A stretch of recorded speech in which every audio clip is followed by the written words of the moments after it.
capital side, we're not going to have any skin in the game. But I guess when I was reading all of the news stories, I was assuming that the project would be built with the capacity to add light rail at some point. It sounds like now the light rail would be concurrent with the project. And that raises questions to me about operating costs as the thing is going. So I'm going to need more information. Absolutely, and actually, the project, even as it was, the phase project was advanced, has always included a full light rail component. That was misunderstood. But again, there's no change in the light rail operating cost component prior to now, to sort of reset. So in each case, there would be a split of the operating costs between the Washington side and the Oregon side. So we can certainly go into that in more detail with you in briefing. Yeah. I think you're right. There'll be a lot of questions, and I think the operation of those costs are very important to understand all the way through there. Good luck for everybody. I think my 2 cents are, if we can't get going, I see it's going to be 20 years before something happens on that bridge, just based on my history, which is unfortunate because I figure there'll be some major mechanical problems with the span. Some of them are almost a century old now, and it's just really unfortunate for me. So I look forward to full briefing and a dialogue about understanding all of the costs, because I think people are doing their best to be able to try to pull this together. I appreciate the governor's office and the Department of Transportation's efforts to keep it going. So we'll look forward to some more dialogue. Absolutely. Other questions, comments for Neil? Yeah, Neil, I just got 3 emails about C-Tran and everything. I've been very, our organization's been heavily involved in this for many years. Is C-Tran, I know it was the operating cost, and that's the O&M cost over in Vancouver was a concern at one time. I think it still is a concern. So the action, and I am far from expert, but just reading the newspaper. So I consider it so. Reading the newspaper, it appeared to be a 6-3 vote by the C-Tran board to authorize the general manager of C-Tran to move ahead with negotiating those arrangements for. So no commitment of operating funds on the part of the board, but a step in a positive direction. Thank you. Okay, thank you, Mr. General Manager. I think Sorry so much. that's all right. I think it's important we have that dialogue. The next item on the agenda is the strategic financial plan. Let me just introduce it. I think those of you who've been following this board discussion know that in July we started our first real public discussion of the TriMet strategic plan. And we heard just last meeting about how Metro's Climate Smart Communities effort is really laying out the future demands and expectations of the regions in terms of what service we need to provide to keep this area livable and meet the land use plans that we have. So we're really starting to talk about how we can plan and then how we can fund that service. So the board believes that this is best done with the help of the effort that the Finance Committee has been undertaking to work on for the past 6 months, and the conversation is going to continue today with Board Member Prosser and Dave Auxer as they're going to share our thoughts about where they are in this plan. And again, this is going to help give us the blueprint, and I kind of think the decision making to allow us to understand some of these decisions on all of our budget and all of our projects as we move forward. So, Director Prosser, the floor is yours. So I'll start this off and then turn it over to Dave to take us through some of the more detailed aspects of where we are right now at the work to date. So we have been putting this together. It is kind of a roadmap to achieving financial sustainability for this organization. And also to establish policies and guidelines for making both short and long-term financial decisions. And I do want to stress that long-term aspect because, again, in my experience in 35 years of public financial management, when I've seen organizations get into trouble, it's because they're not looking at the long-term impact. And, the more you narrow your focus down to the short term, the greater chance there is for problems down the road. So the first step was to get a better understanding of the region's expectations for service, and so that's with the presentation last month on the Climate Smart Communities effort. I wasn't here for that particular briefing. I hope it was useful for the board members that were here. As a TriMet's representative to the Metropolitan Policy Advisory Committee, I've had several presentations on that effort there, so I'm up to date with that. We really need to look at, and one of our assumptions is that we need to look at restoring service that is lost before we really talk about expanding service. And that's one of our major challenges that this board is facing. We're continuing to face a lot of unknowns. The economy is recovering. That's the good news, but it is a little bit slower than pundits have predicted, unlike previous recoveries. So that's something that we need to keep an eye on. We are in negotiations with our union workforce, and we don't know what the outcome of those negotiations will be. And so that's also an uncertainty. And I think the discussion that we're having today and will continue to have over the next couple of months is really important because we have other major financial decisions before us, including proposal to expand the transfer policy, and again, looking at restoring service, and I would say, looking at the impacts of CRC expansion on operating costs. So all these decisions are interrelated, and one impacts the others. So if we had unlimited resources, we could do all this, and it wouldn't be an issue. But of course, we don't have unlimited resources, and that's why we need to set priorities. To do that, the subcommittee, which I should say, reiterate, was myself and former board member Schweitzer. I remember that Travis has volunteered to take Tiffany's place on this, and so Scripted is the word. yeah, we're going to make sure he gets his feet really wet here and take a look at that. I'm sure he'll be up to speed very quickly. So, Tiffany and I have been working with staff, Dave Oxier and Sandy Mincy, to date. We've talked and we've shared with you a number of policy questions on a meeting in July that we really see as the crux of the matter. And we also shared with you a timeline which shows our goal is to adopt this strategic finance plan in November. So it's a rather condensed work effort. The November date is, I think, is important because then we're into the budget process for the following year. So today we're sharing the overall framework that we've been working on and kind of an overview of the plan as we see it coming together. And then by the week's end, we'll be launching a page on the TriMet website to provide background information, laying out options to address the policy questions before us, and why we see this as a critical effort. We do want public comments on this from our customers, from partners, the public, the board. And so through the online information, we hope to gather a lot of those. And we have talked with the board about setting aside defined periods of time at our next couple of business meetings to have an opportunity for comment here at the board. So I really encourage people to take advantage of that and to look at the work and let us know what you think, and if you see any holes, things that we need to address in a different way.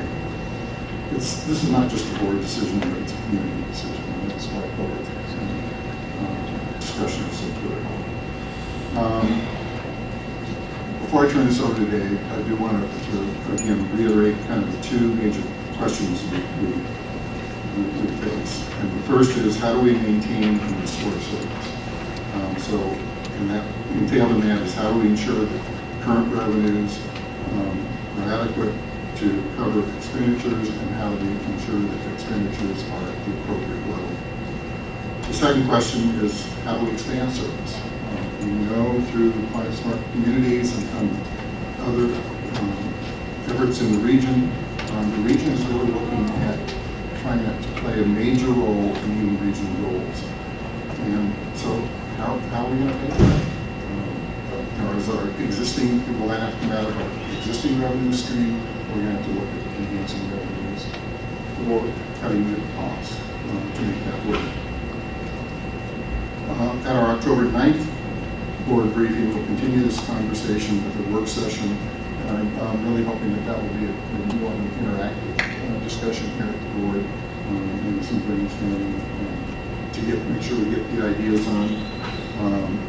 We'll also be sharing with the board the results of the online comments that we gather in written materials that the public presents.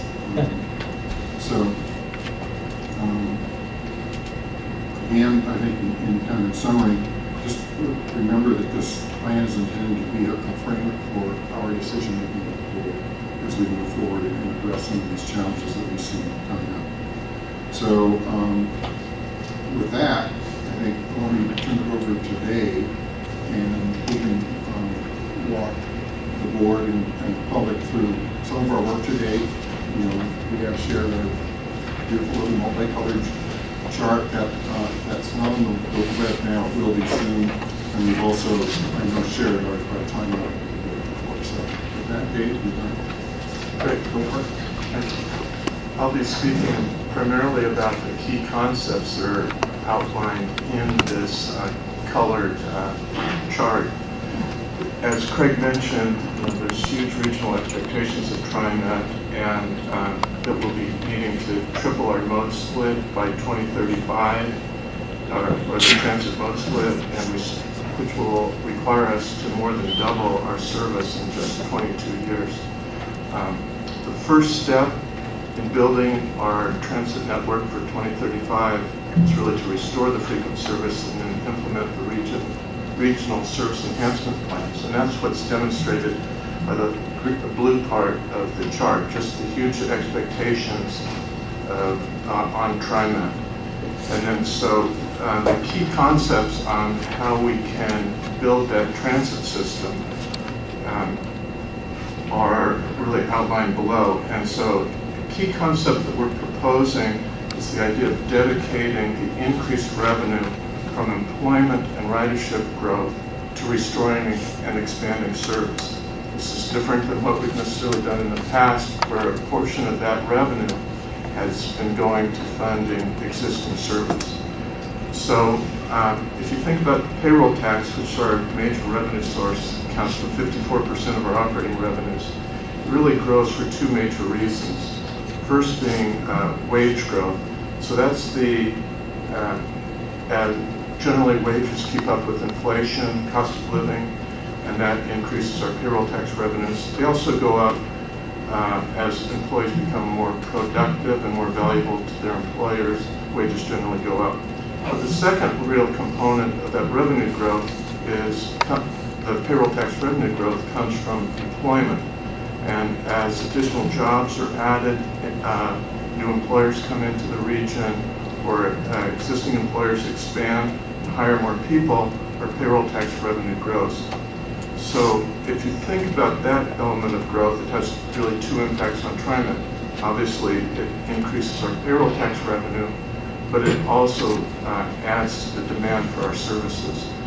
So fare box revenue, very similar. There are two components of growth in fare box revenue. One is from fare increases, which generally are designed to keep up with inflation, but as additional riders come onto the system, the revenue grows as well. So one of the key concepts that we're proposing is that those elements of growth that are dedicated from employment growth and ridership growth be dedicated, those additional revenues be dedicated to providing and restoring and adding service.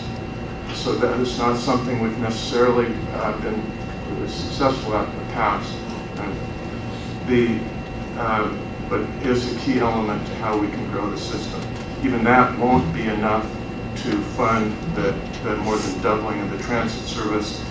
At this point, we're not really focusing on what those new revenues are, but clearly being able to demonstrate good financial management of our resources is going to be a key component of asking the region for additional revenues as well.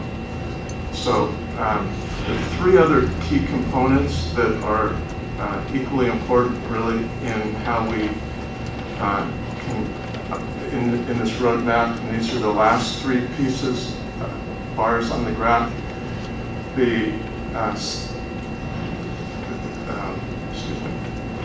The three components really are that we must control our operating costs, we must properly maintain and replace our capital assets, and we must sustain and properly fund retiree benefits.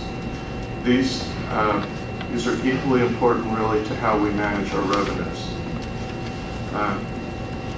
Operating costs, this is one area where we feel, obviously the flip side of all that growth in revenues, if we only are capturing the growth due to inflation, for current operations, we have to control our operating costs at no more than inflation. So this is what the system cost per revenue hour bar is trying to indicate, that we can't let our system costs grow faster than inflation. The gauge or the measure that we would use to measure that growth is something we're still working on and needs more effort. Properly maintaining and replacing capital assets, obviously a goal that we all agree is important to do. How you fund that becomes a much more difficult question. Should capital assets, funding for capital asset replacement be done in advance of that need through a depreciation reserve? Do we only fund capital replacement as funds are available? And to what degree do we use debt service in replacement of capital assets? Or what's the appropriate mix of all three of those? That's another element that still needs a significant additional work. But it is obviously the goal of properly maintaining and replacing capital assets has to be a key component of what we do. The third and final item on the expenditure side of things is how we deal with our retiree benefits, both pension and retiree medical benefits or OPEB benefits. What we're proposing is that we have about a $1.1 billion unfunded liability between those two components. The first with pensions, we don't view that as really a benefit issue. We see it as a funding issue. The benefits, TriMet has taken considerable steps in the last 10 years to move all employees from new employees from defined benefit plans to defined contribution plans that are really much more market-based. But we have unfunded liability that we have to focus on. In the FY14 budget, we've allocated significant additional resources to bring that funding at these levels. We believe we can bring the plan to fully funded status in 15 to 20 years. We're funding about 135%, about $11.5 million more in what's called the annual required contribution, which will allow us to get to fully funded status much faster. On the OPEB side, we see that as both a benefit issue and a liability issue, and a funding issue, sorry.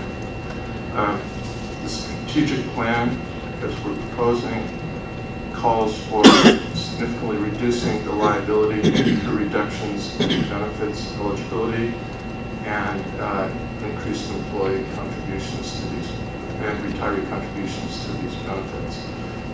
So we've set an objective of trying to reduce the liability by 50% through reductions in benefits and eligibility by the time the pension plan is fully funded in roughly 15 to 20 years.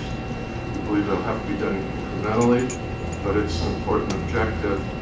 And that at that point, when the pension plans are fully funded, we would then turn that stream of revenue that's accelerated pension funding to, at that point, funding an OPEB trust, similar to what we have on the pension side.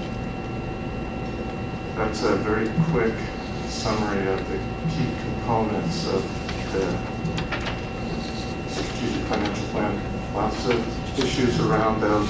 One other that I would mention that isn't reflected in the bars, but there is additional financial risk taken by dedicating those revenues to additional service.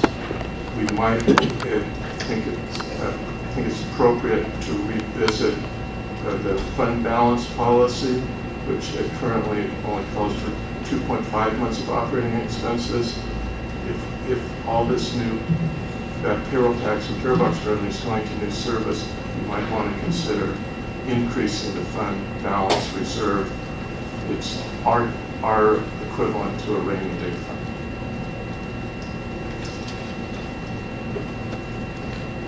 Okay, the policy questions that we shared with the board back in July, just to remind folks. First, payroll tax, and as Dave has been talking, should payroll tax growth result in employment growth be dedicated to restoring and extending service? Passenger fares, should revenue gain from increased ridership be dedicated to restoring and expanding service? Operating costs, to ensure the cost of maintaining existing service does not reduce TriMet's ability to restore and expand service, should TriMet establish a policy objective of holding its cost per revenue hour growth to no more than the growth in regional inflation? Reserve funds, should TriMet create a separate reserve fund or expand its fund balance policy target to smooth out fluctuations in operating revenues through normal business cycles? Or should we allow service levels, including expansion and restoration of service, to fluctuate with currently available revenues? And then pension funding, OPEB, should a target date be set for reaching fully funded status? Should TriMet continue to fund retiree benefits other than pensions on a pay-as-you-go basis while reducing the OPEB liability through a series of modest benefit eligibility changes, and focus funding on bringing the defined benefit pension plans to fully funded status before funding the OPEB trust? And again, if this is not on the web already, it will be by the end of the week. It is now. No, by the end of the Right, so by the end of the week. And then again, just to remind people, we did share the timeline with folks. We're at the September 11th board briefing, so we're talking about the framework and the plan. On the meeting on September 25th, we will have dedicated time on that agenda to receive any public input for people. It will be probably a defined amount of time, so we would encourage people to kind of organize their thoughts and their groups and stuff, maybe to orchestrate how they want to do that presentation. On October 9th, the board briefing will have a work session. Again, I would hope that would be an interactive discussion at the board level. On October 17th, we're having our annual board retreat, and there will be time on the agenda for the board to talk about these issues in greater depth. October 23rd, the business meeting. Again, there will be time set aside on the agenda to hear from the public. On November 13th briefing, we hope to bring our final draft to the board for discussion with the goal of having it on the agenda on November 27th for final adoption. We do have on the sheet that we've shared with folks, there are a lot of other things that this agency is dealing with at the same time. And so we've just noted what those are. And a lot of these, one impacts the other, so it's kind of a whole piece that we need to be aware of. But we do hope to get through this more efficiently. With that, if there are any questions, comments, suggestions, Any additional thoughts? Is this available for folks in the back of the room someplace? or- Yes. Yeah, okay. Just want to make sure that's available. I guess I just want to note, Craig, for what I'm seeing is the other things that are going on kind of simultaneously with this. You know, we've talked about a fair policy guideline for adopting something that we've got the transfer policy that we're going to hear about in just a moment. Is one of those items that I think connects very well with all the discussion. Employee compensation and negotiations, obviously right there. Service restoration, we all said we wanted to have further dialogue, discussion about that. And then we got the Secretary of State's audit, which is going on, and we won't know until January, whatever it says. And then at that same time, during that same process, we're always, as Dave will tell you, always working on the next year's budget. So all of those fit together, and I think it's important for us to understand the timing of all of these decisions. And I think, frankly, all of them come back to this strategic financial plan. Getting agreement on that allows us to make learned decisions on all of these items. So, good. I'm sorry. Bill? Probably wait for a longer discussion, but trying to think of a easy way to say this. I'm not very good at that. Yes, you are. The unfunded liabilities on both sides.